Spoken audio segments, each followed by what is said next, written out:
The average American worker will transfer approximately $280,000 to financial institutions over their working lifetime, not through bad decisions, not through reckless spending, through the normal operation of doing everything right, paying bills on time, using a debit card, having a checking account, buying car insurance. The extraction happens whether you are financially savvy or not, because the system is not broken, it is working exactly as designed. We are told that financial success is about personal responsibility. Budget better, save more, invest wisely. The entire financial advice industry is built on the assumption that if you just make smarter choices, you will get ahead. But there is something this advice never addresses. The playing field itself is tilted. And the tilt is not an accident. Consider someone we will call Sarah.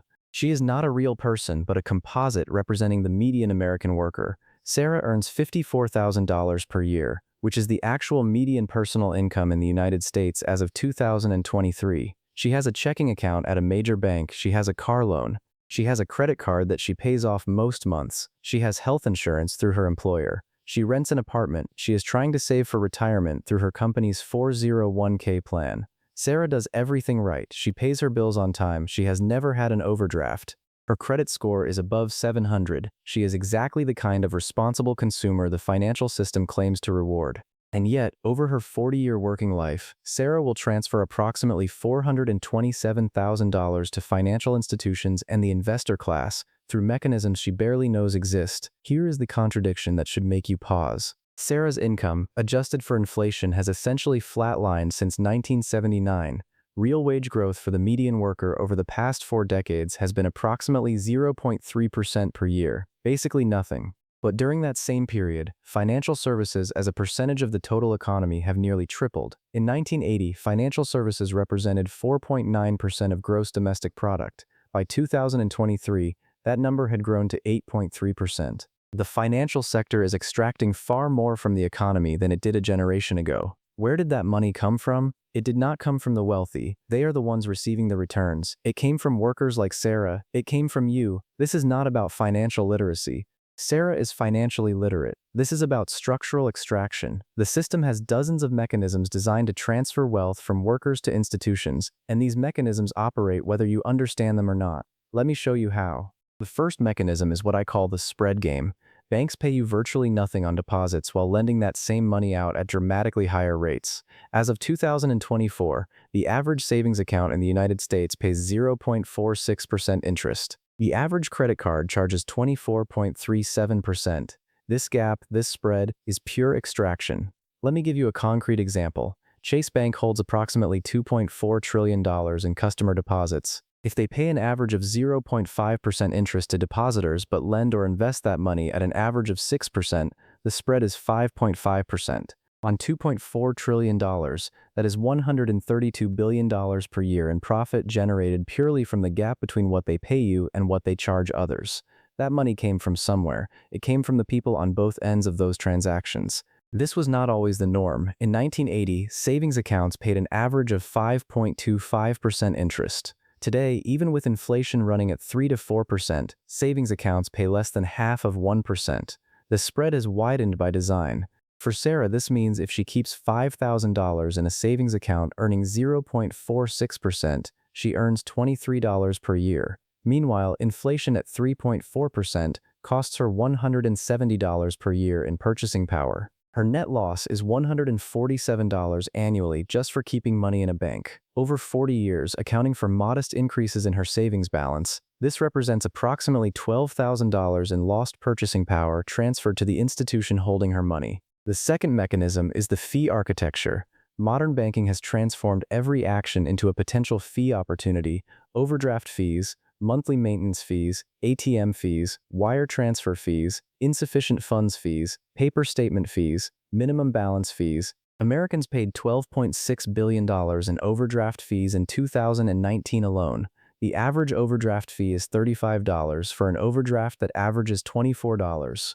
That is a 146% instant charge for what amounts to a very short-term loan. If you use an out-of-network ATM, the average fee is now $4.73 per transaction. The bottom 20% of earners pay an average of $450 to $500 per year in banking fees. And here is the part that reveals the design. Banks process transactions largest to smallest, not chronologically, to maximize overdraft fees. If you have $100 in your account and make 5 transactions during the day, $5, $5, $10, $5, and $95, the bank will process the $95 transaction first. This overdraws your account, then hits you with 4 separate overdraft fees, $140 in total, instead of just one fee if they had processed transactions in the order they actually occurred. Even careful consumers like Sarah pay approximately $180 per year in various banking fees. Over 40 years, that is $7,200. This does not include the opportunity cost of what that money could have earned if invested. The third mechanism is information asymmetry. Financial institutions have complete information, you do not. This gap is extraordinarily profitable. Consider car insurance. Insurance companies use thousands of data points you do not have access to. They know the exact actuarial risk you represent down to the percentage point, but you do not. You cannot negotiate from information parity. The average car insurance premium contains a 15 to 20% profit margin built in. That is money beyond what is actually needed to cover claims and operating costs. You pay it because you have no alternative and no access to the underlying data. Credit card companies know exactly which customers will carry a balance based on hundreds of behavioral data points. They market strategically to those people. The average American household carrying credit card debt pays $1,380 per year in interest. The effective interest rate after fees is typically 24 to 28%.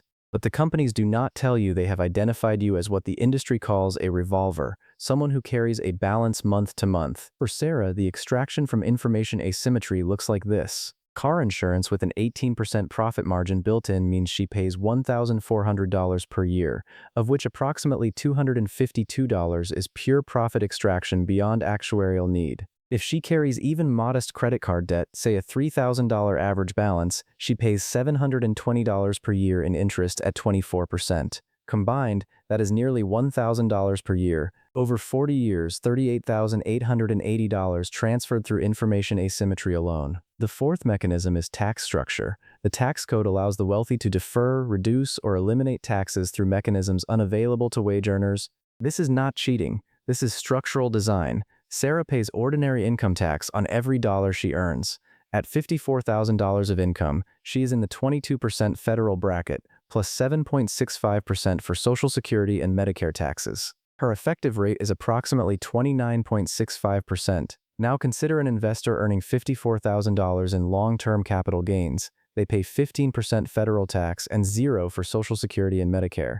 Their effective rate is 15%. Same income, half the tax. The difference is purely the structure of how the money was earned, not the amount. Real estate investors can claim depreciation on properties that are actually appreciating in value, generating paper losses that offset real income. This is legal and common. A wage earner cannot depreciate their labor or carry forward losses from a bad year at work. High earners can contribute $69,000 per year to retirement accounts using mega backdoor Roth conversions. Sarah's employer 401k allows a maximum contribution of $23,000. The difference in 40 years of compound growth is approximately $2.1 million. The tax rate differential alone costs Sarah approximately $8,000 per year compared to someone earning the same amount through capital gains.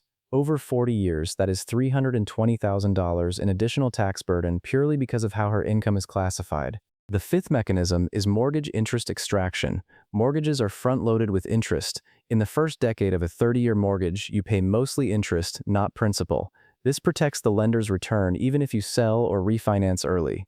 Sarah eventually buys a modest home for $320,000, the median home price in 2024, with a 7% interest rate and 20% down. Her loan amount is $256,000. Over 30 years, she will pay $352,000 in interest. In year 1, she pays $17,700 to the bank. Only $4,800 goes to principal. By year 10, she has paid $177,000 total, but only $48,000 reduced her loan balance.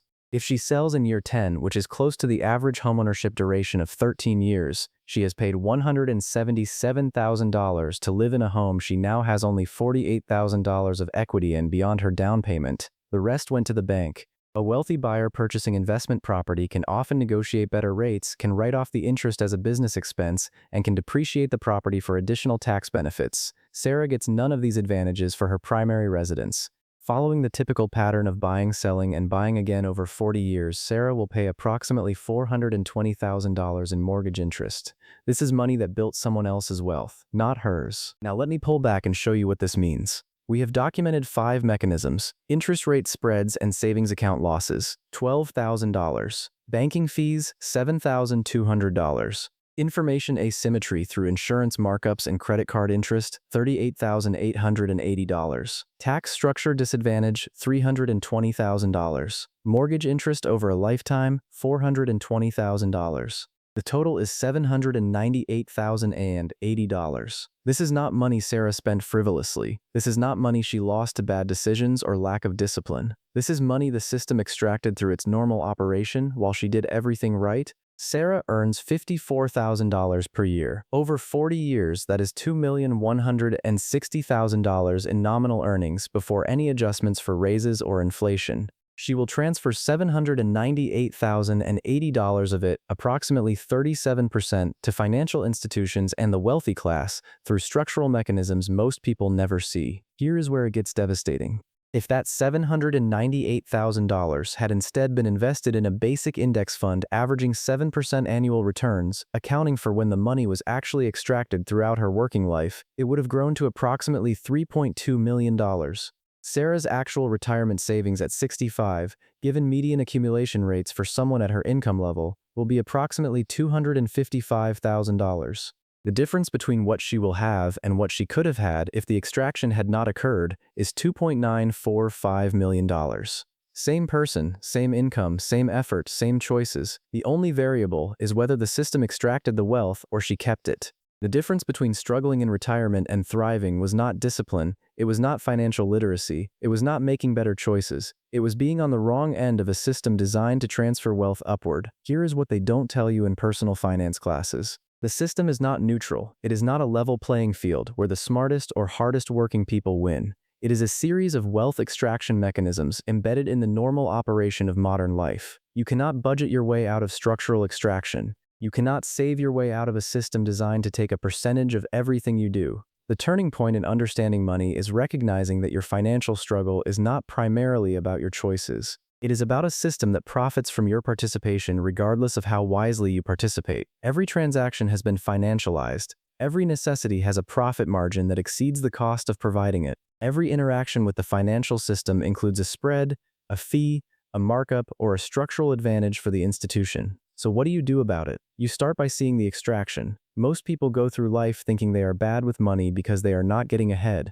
They blame themselves. The system encourages this. Personal finance advice is almost entirely focused on individual behavior modification, but once you see that the extraction is structural, you can start making different choices. First, minimize your surface area of contact with extractive institutions. Use credit unions instead of major banks. Credit unions are not perfect, but they are member-owned and typically charge lower fees. The average credit union checking account costs $48 per year in fees compared to $180 at major banks. High-yield savings accounts at online banks pay 4 to 5% instead of 0.46%. That is a tenfold difference. On $10,000, that is the difference between earning $46 and earning $450 per year.